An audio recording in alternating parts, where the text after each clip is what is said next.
the last shipment. Hey, calm down. Don't you ever tell me to calm down. You're right. What are you doing? James, what are you doing? It seems like every time I would turn on the TV, you were on some huge show. People recognize you, I imagine, because I remember one time we were in a restaurant and somebody came up and said they recognized you, and so it must happen to you a lot. Usually Wire fans, a lot of Wire fans out there. Over the years, it just remains a popular show. So you play this Greek mobster. Spiros Vandas Vandopoulos. And in this scene, you had to slit this guy's throat. What's that like? What did they teach you what you have to do? Pure joy. Really? It's part of the job, but I had an idea of what I wanted to do, and I was really happy to kill somebody like that because I had been killed so many times. So it's finally, I don't kill that often. I have a lot of deaths. I don't have that many murders. I've probably done more things with weapons than not. Guns and knives. So I'm very comfortable in that neighborhood. I've worked with a lot of stunt coordinators, a lot of fight scenes. So I'm very versed in physical, violent drama. I've played these killers and murderers and bad guys for decades. You know, it's the nose. It's the nose, Amy. Yeah. Have dinner with me tonight before you go to Santa Fe. You have always been a very attractive man. Thank you. If you were starting your career today as a 20-year-old, I think you would get different roles. Yeah. You know, that's interesting you say that. Yeah, I think I also gravitated to the urban street guy. I knew I could do that funny. Look at that guy over there. Holy shit. Look at that that guy. I'm able to play him. And I did him a lot in early commercials. Coast Soap, which was one of my first jobs. The Bugle told me, hey, how'd you know how to do that? The Bugle told me. I had a line like Brooklyn guy. So I gravitated to the street guys. I was comfortable more there. So I was the character guy.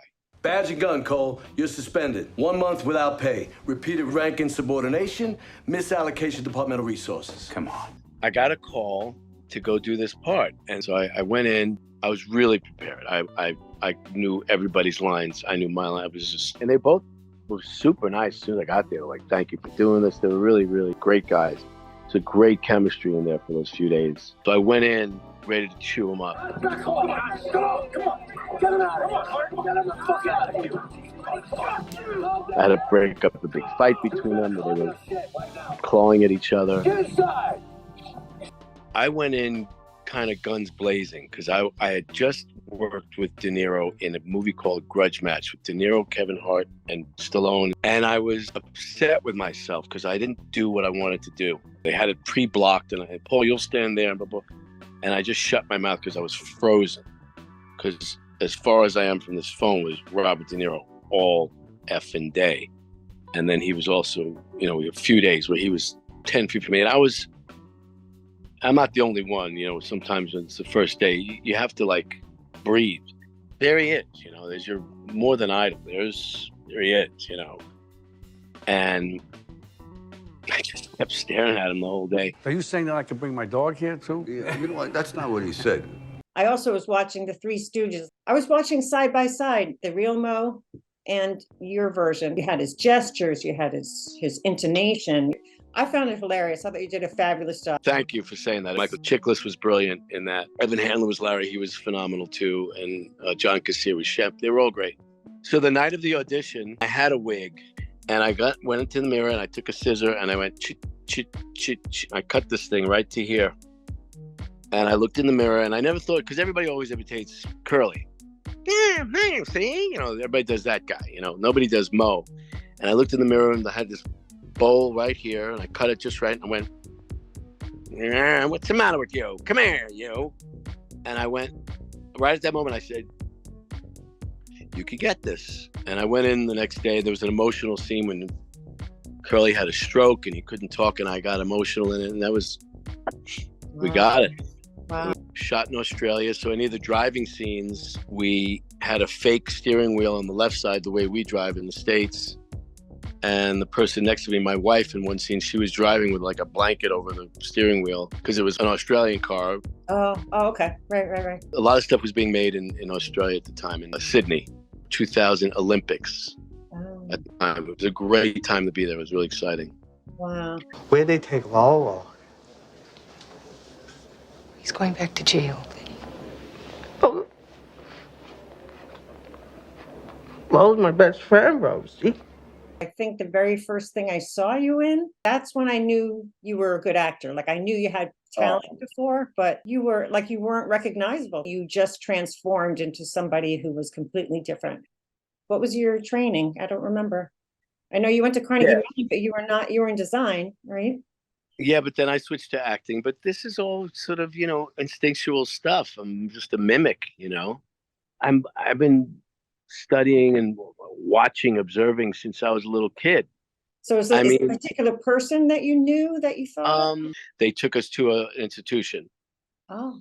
Yeah, we hung out with some people there. I don't really remember that as well. There was a kid who lived next door to me on Ocean Avenue. So he was in my brain. He was so sweet. We called him Smiley. They just have that smile. And when I do that, it makes me very emotional very quickly. And so then you get in touch with this stuff and here, and then you just connect. And look, I went into that audition in character. I opened the door. They usually say, okay, whenever you're ready. So, hi, Paul. And I ignored everybody. And I just walked in character like this. And I went to the window. I just started staring out the window. And they had to say, Paul. And I didn't answer. Vinny? And I turned around and we started the scene. I wasn't even about getting it. I just knew I was the guy. Interesting. That was a good one. Hey, calm down. Don't you ever tell me to calm down. You all right? It's a fucking relaxing day. Go! Entourage just cracks me up. What was that like? Was that a good gig for you? It was great. Fantastic gig. Yeah. That was a game changer because, the tough white collar guy, not blue collar, which was a lot of that was before that. Jeremy Piven, brilliant.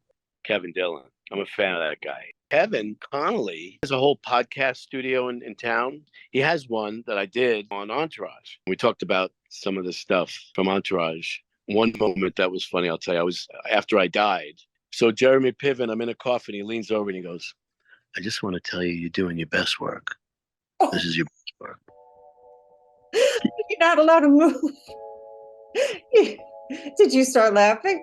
I couldn't stop laughing the rest of this. Hilarious. He kept doing it, leaning in. You're doing great. This is really good. I'm impressed. I'm lying in the coffee. He was leaning in. I'm not going to piss away my members' pension bill. It's something too risky. This is not a risk. Irishman was very exciting. Obviously, I had a tiny role. It's one little scene. But for me, it was just great to be asked to do that because I had just done a TV show called Vinyl. Scorsese produced, directing, Mick Jagger, executive producer, HBO. We were all sure we were going 5-7 years on this. And it was good. It was really good. I'd say that was one of the biggest heartbreaks because I really enjoyed the quality, the level was just top on that show. With Pacino, right? Yeah, I was very nervous that day because Pacino, I'm doing a scene with Ray Romano, who was great. I'd known him a little bit. And Scorsese, obviously, I'd known him, so I was a little more comfortable with that. And De Niro was sitting in the corner. Right. He's on the couch in the background. So I was like, okay, just take a deep breath, go to work. And I did. And so it was great. But the three of us are hanging out, me, Ray, and Al. Al says to Ray, oh, you should check out this movie I did. It was a little indie. I think it was called Chinese Coffee. And Ray was like, oh, no, I don't. I said, I've seen it. I know it. Al, I know it. I said, yeah, it's part of this 4-box set. And he looks at me and goes, oh, you have that. You have that. I said, do I have it? Looking for Richard is in there. They did Richard III, and he played Richard. This combination documentary, interview, and him performing it. And he's brilliant. And he's wonderful. I said, oh, and Richard III is in there, which was, to me, was really magnificent what you did.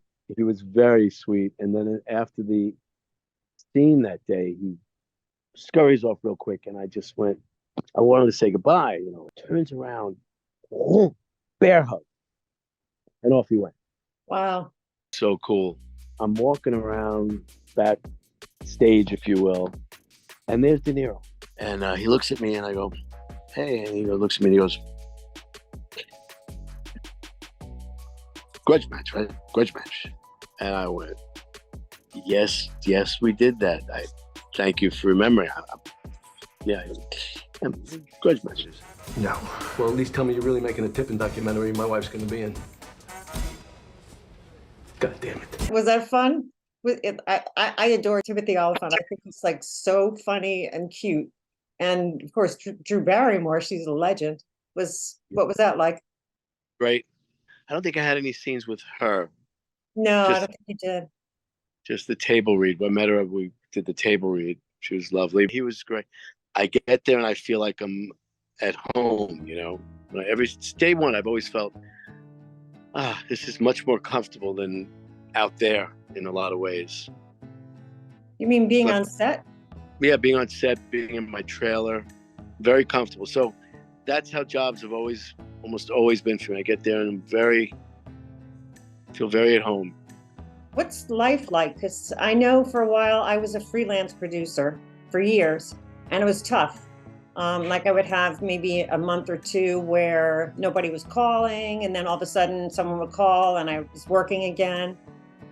How do you deal with those times in between? Building, that's been my hobby. So while I'm working on a job, if I'm around the road or wherever I am, I know there's guys at the house. And it makes me really happy knowing there's a truck outside with guys. At least one truck I need, and that's like my drug. So that's filled up my time. That and working with my mom, who's a playwright, who you know, and we've worked on plays and movies and a TV show I'm working on now. I usually have had a project with her because she's a writer, and we've written together and stuff. I've been her dramaturg in a way over the years. That's a hobby, but mostly it's been some landscape, some stairs down a hill, some leak. Do you do some of the work yourself, or you just manage it? I am more now, because Callie, my wife, she used to, could you hang that and fix that and do that? So, babe, we'll just call somebody. She goes, you could do it. TikTok, YouTube. Guess what? You could build a skyscraper watching those TikToks. Well, not anybody could, but yeah, you can learn a lot online. Yeah, sure. Unbelievable. I'm on there every day. If it's not a Mike Tyson or Muhammad Ali fight, I like to watch the old fight. Look who's here. Oh, hi, Arabella. How are you? It's Amy. Want to say hi, Amy? Hi, precious. So, Paul, thank you so much. It's been so fun catching up with you. I really appreciate you taking the time. Thanks for having me, Amy, and let's do it again. Sounds good.